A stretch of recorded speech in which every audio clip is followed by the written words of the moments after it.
Pag mahal mo ang isang tao, hindi mo na kayang kaliwain. Hindi ko matatanggap pag si Dave ang nangaliwa. Siguro makakapatay ako ng tao.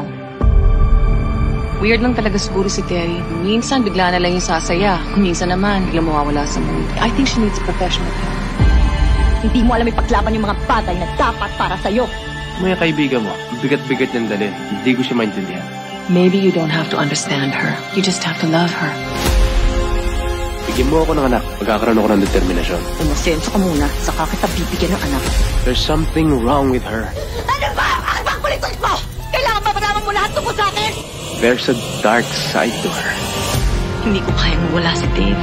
Siya lang ang lahat-lahat sa akin. Wala nga kaya siyang ibang babae. Pag nakaharap siya sa akin, bago niya ako halikan, nakikita ko yung mga matang yun hindi na sa akin. May isang tanong lang ako sa'yo. Prangkahin mo sana ako. May relasyon ba kayo ng asawa ko? Relasyon? Querida Kapit, number 2, mistress, relasyon. Terry! Huwag mo akong Terry! Yun tanong ko, sagutin mo! Ayok! Ay, husband! Minsan! Iba na talaga siya. Nagpalaruan nila tayo, no? Hindi lang pagmamahal ang matot natin sa mundo. Marami pang ibang bagay.